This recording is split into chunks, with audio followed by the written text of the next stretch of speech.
Coming live from Cleveland, Ohio, United States is our guest tonight. Welcome to this very special edition of the KJ Masterclass Live, the show which ensures that you profit from your time spent here with experts either through their industry insights, information, or simply learning from them. And before I move forward, may I request you to subscribe, follow, like, and comment on whichever platform you are watching or listening to this show on. And today we have Gordon Stein, financial wellness expert, author, and international keynote speaker. Welcome to the show, Gordon. It's a real pleasure to be here. Thank you so much. Thank you so much for your time. Thank you for so much for coming in, Gordon. So we are talking about how to achieve financial wellness in day-to-day life. You know, everybody has financial stress. Nobody is without it. Even those people who have money, they are also in some sort of financial stress, how to manage it. But for general population, it's the lack of financial independence that puts them under a lot of stress. So what you can say is, what are the steps to reduce financial stress in our day-to-day lives? You are an expert. You have written a book on this, Cash Flow Cookbook. Tell us all about this. Yeah, I think it's interesting. The amount of people who are in financial stress is really remarkable. A little bit, spend a moment on some of the stats of what's happening right now. 62% of Americans will retire with less than $10,000. It really is shocking. 85% of people are so stressed about money, it actually impacts their work. And the other one is 41% of people cite financial stress as a key cause of their divorce. So we've got this real problem on the go. And then people are often stuck in this tug of war between, do I live for today? Do I enjoy myself? Or do I sacrifice now so I've got a better future? And I think the answer to that is neither. I think you can have a great life now and have a great financial future. And when I researched Cash Flow Cookbook, I got intrigued with the ways to free up cash by saving on everyday expenses. And there's been some books and articles written about this, and often they have schemes that no one would ever do, clipping coupons and driving to 4 different grocery stores and making your own cleaning products. And those are things I don't think most of us would really want to take the time to do. But the great news is there's all kinds of things you can do to dramatically reduce those monthly costs and use that money, that freed up cash, can be used to pay down debt, or it can be paid to increased investments. And so the book provides $13,000 of monthly savings ideas. Not that any one person would probably experience all 13,000, but I would say a typical person could use Cash Flow Cookbook and use the financial recipes in the book to free up $1,000 or $2,000 of monthly expenses. And that's the premise behind the book. Yeah. Please carry on. And you are talking about 60 financial recipes. Now, maybe that many may not be required, but you can tell us as many as possible, looking at it from an Indian point of view. Though you are based in the USA, yes, but a lot of things are so global, people will understand a lot of things in the Indian context. And I'll tell you, you are talking about money, and I see all those guitars behind, and whatever you'll say will be music to a lot of ears in India. Well, that's fabulous. I don't know how much Indian context I can give you, but maybe you can sort of convert some of the ideas for us as we talk about them. So right. In Cash Flow Cookbook, I broke it down into 6 categories, which I believe are pretty global. Housing is usually the biggest expenditure for people. Transportation can be significant, and food. And then we move from there into household kinds of expenses. We get into lifestyle, and finally financial areas. So, we can talk about them in any order. Maybe I'll give us a couple to get us started, and then you can steer us from there. One of the ones that's really quite interesting is the whole credit process. And this is one I actually admitted from the first few printings of the book. I hadn't even thought about it. But your credit score has a huge impact on all kinds of other numbers. So having a poor credit score versus a good credit score can swing your interest cost on a loan by a remarkable 70%. It can also change your car and home insurance by 30 to 50%.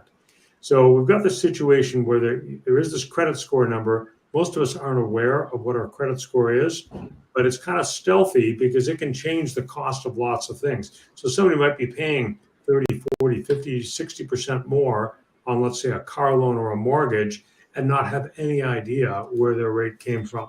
So that's a pretty interesting one, just as a starting point. Right. If you look at some of the other recipes from the different categories, one that was quite interesting when I did the research is clothing. And what the research tells us is that we only ever wear 20% of the clothing that we buy, which seems kind of remarkable until you go and clean out your closet. On Netflix, there's Marie Kondo, who's busy Right. tidying up people's houses. And, people tend to watch that and say, wow, the house looks so much nicer after she's done. Everything's all organized. But I watch those shows and I see garbage bag after garbage bag heading out of the house. And often it's clothing. And what happens is, we're in the mall, we're shopping, we see this unbelievable deal on a sweater or a shirt or pants, whatever it is. And so we buy it on the spot, but we're not shopping mindfully. In many cases, we bring it home, we go to put it away, and a few things happen. One is we have one almost identical to it, so it was a wasted purchase. Or we bought it quickly on sale, and we didn't realize that it doesn't fit properly. Maybe the sleeves are too short or too long. When we go to our closets, you tend to go to that best outfit to wear for the day. You're never going to put your second best foot forward. You want to look your best. So a lot of these clothes that we buy, we never wear. And that can be quite a significant expenditure. But so if we're shopping a little bit more mindfully for clothing, we could actually spend double on clothing that we wear while reducing our overall clothing spend by 50%. So there's a couple to get us started. Happy to talk about recipes from any of the different categories in the book. But a typical person might read through the book, might follow through the 60 recipes. They might say, oh, I'm not even in that category. They may say, yeah, that's a good one. I'm already doing it. But even if they can find 5 or 10 of these financial recipes, they can say, gosh, never thought about that one. They go back and reshop something or use a more disruptive way to buy something that can make a massive difference in their finances. Right. You are very much on the track. It's the same sort of issues that people face in India. A lot of people do pay a good amount of rent. That forms a good amount of part of your salary expenditure. And then in terms of clothing also, that's a very important aspect. A lot of people do buy excess. And nowadays there is online shopping added. Even if you are at home, you are not away from all those great deals that can come onto your desktop or mobile phones. So how do you cut down on rent? You have a quality of life that you have to lead to. How do you work things around that? So the whole, in terms of how do you do all this but maintain your quality of life? Yes. Yeah, that's great. That's exactly the whole point of Cash Flow Cookbook. So the whole idea is to get people out of this tug of war. A lot of personal finance people say you have to save 10% of what you earn. You have to budget carefully. You have to give up things that you love. And I don't believe that at all. I think the key is to free up cash on these regular monthly expenditures, on these necessities. All of them can be done much less costly manner. And then, you have money free for things you enjoy. I don't skimp on guitars, as we can see. I enjoy nice guitars. I enjoy nice bikes. I enjoy nice sporting gear. If I go see the Eagles in concert, which I did, I go get great seats. But I make sure that all of my utilities, all of my insurance costs, all of these monthly recurring costs are lower. Let me give you an interesting example from the household category that might resonate with some of your listeners. Absolutely.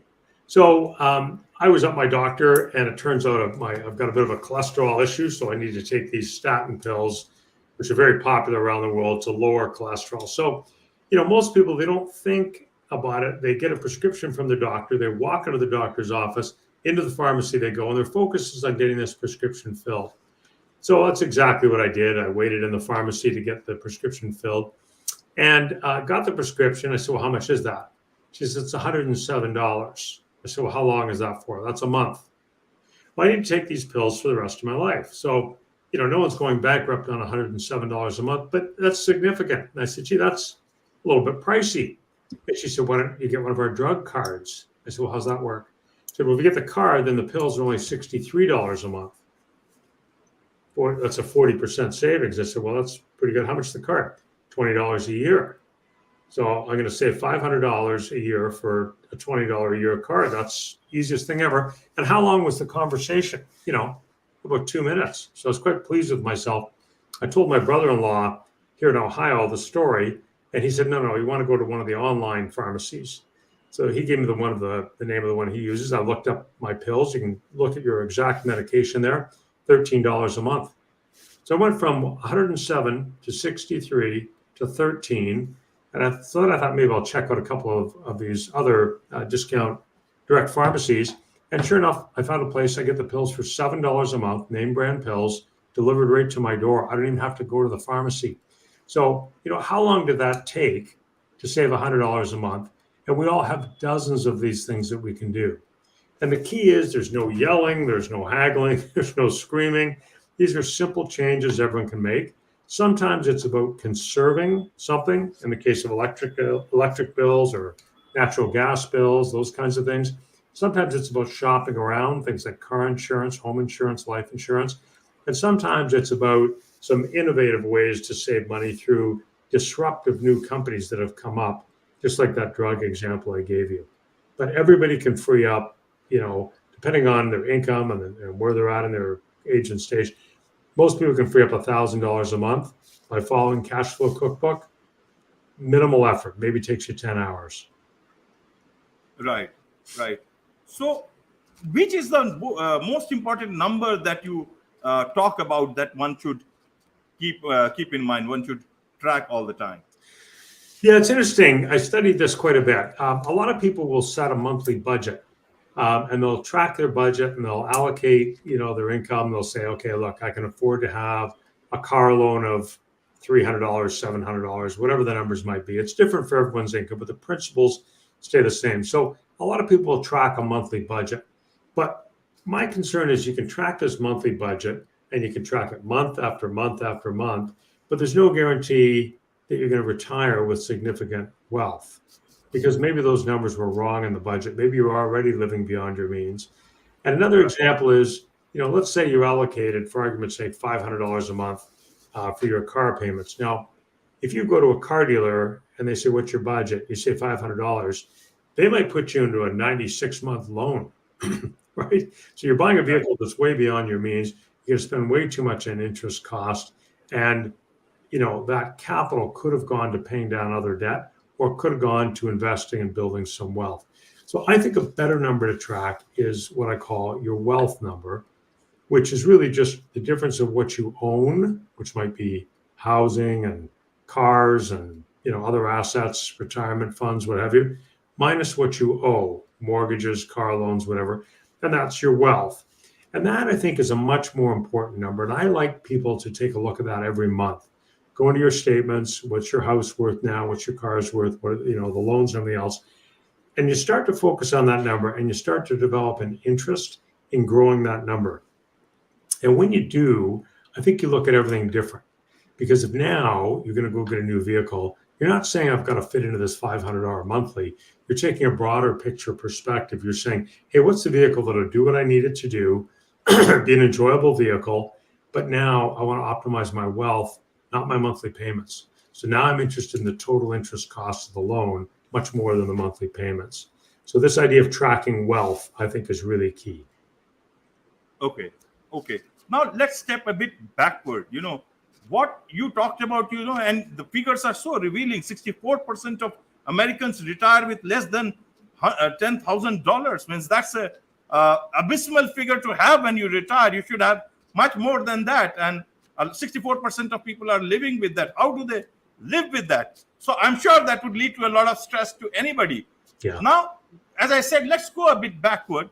What is the biggest reason for stress? Is it that they are not able to live the life that they had intended to, they had planned for themselves? Is it that they are not earning enough? Is it that they don't know about financial planning? Or is it that they are worried about just something else and are not able to plan for the future, for the present, as well as life after retirement? That's a great question. I think there's a few components to it. The first one is the level of financial education is horrific. and I think this is pretty much a global issue.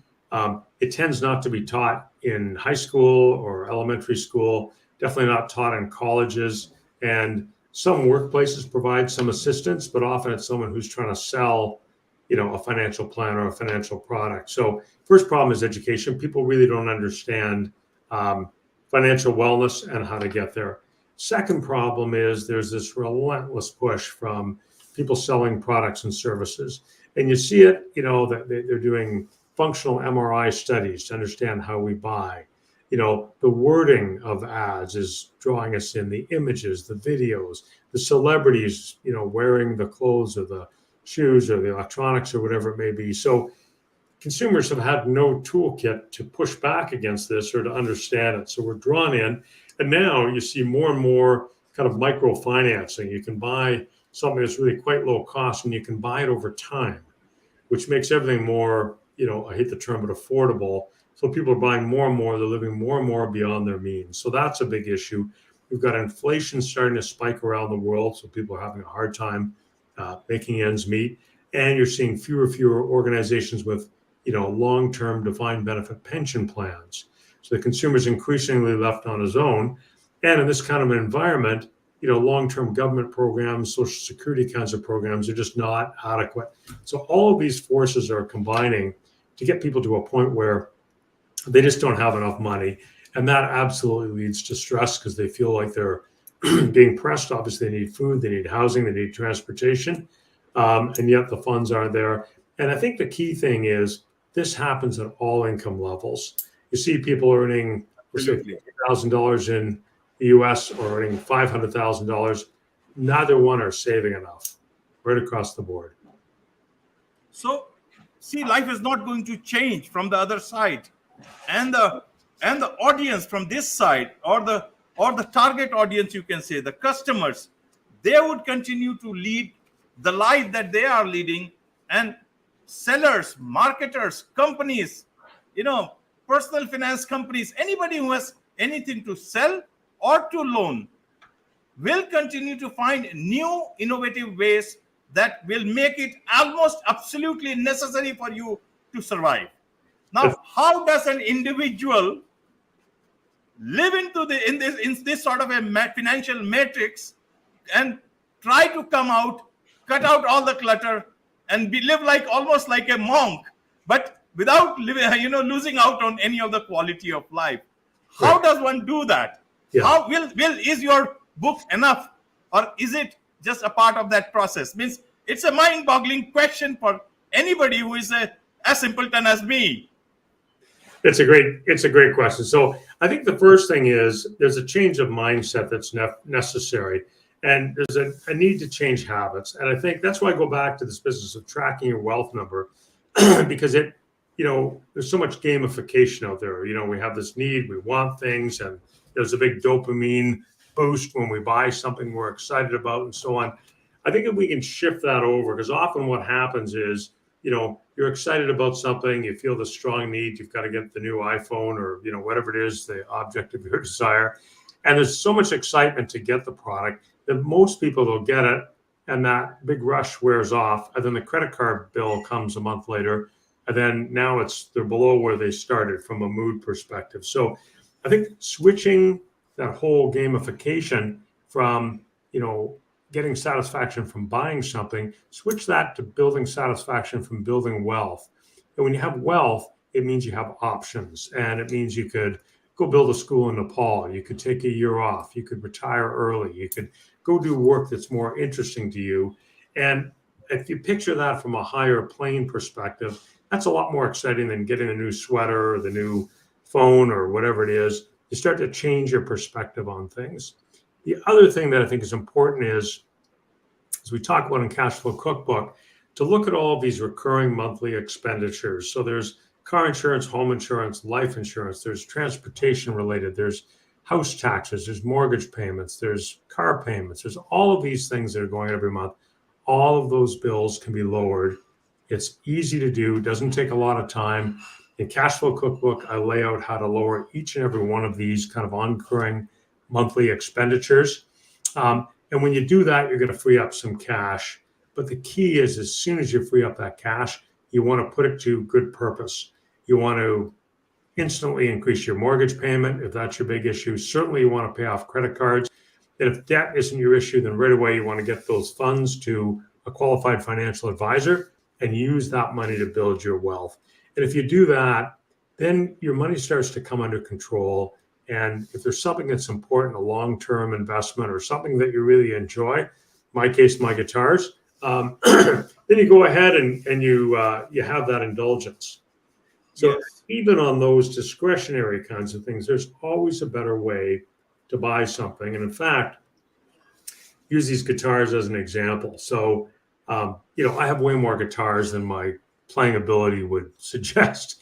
But I read an interesting piece from the Fender Guitar Company, and that is that 97% of people give up on playing the guitar within 1 year, which is not surprising because it's a difficult thing to play.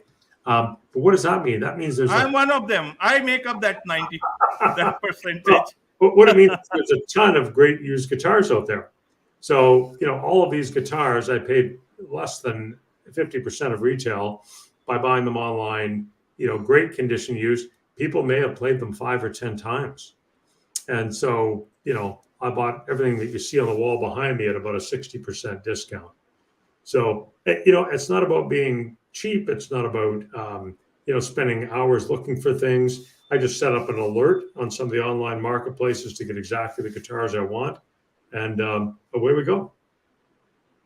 That's great. In fact, what's the story behind your guitars? Is it just like putting it, buying more and more guitars, or is it like you love music? And I wanted to talk much more about it. But as I told you before the show, there's been a thunderstorm, and right now we are on backup power. So I'm just hoping that they don't change from the backup to the day-to-day power. Otherwise, we'll just have to again come back and connect. And I don't want to do that. So I will say, but very quickly, if you can tell us about the guitars, what's the story behind it? Yeah, it ties into the financial piece. Many people they're so stressed out about money, they miss their higher life purpose and they miss a lot of their joy in life.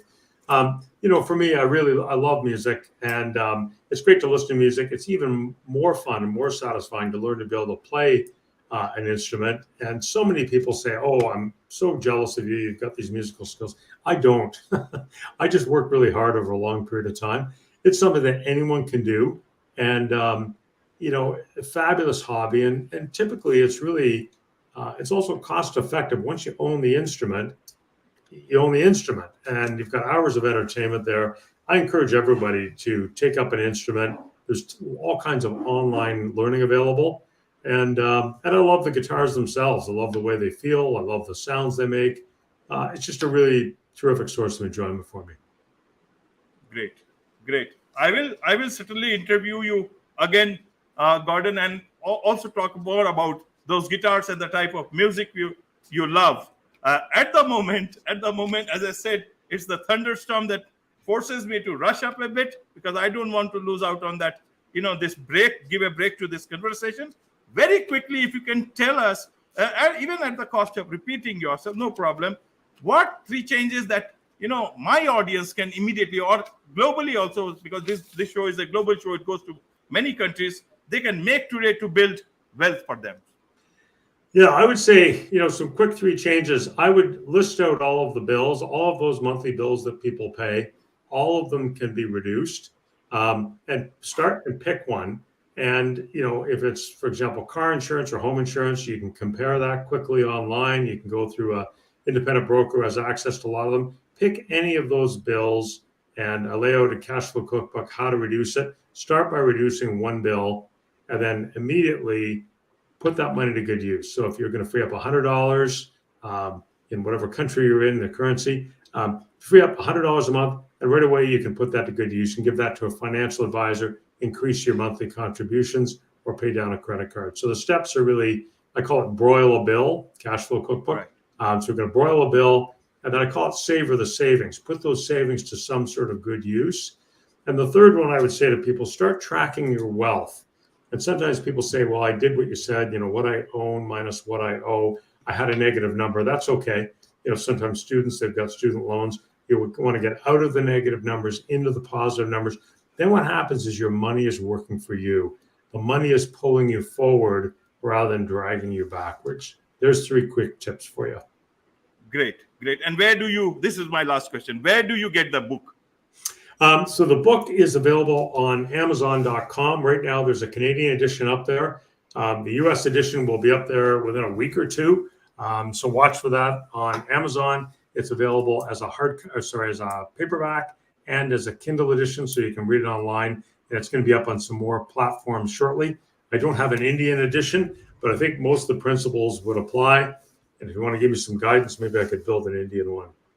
Right, and I'll put some information about you as much as I can on the YouTube description so that people can know more about you, find you, and also learn about you and try and get their book. So thank you so much for joining in, Gordon.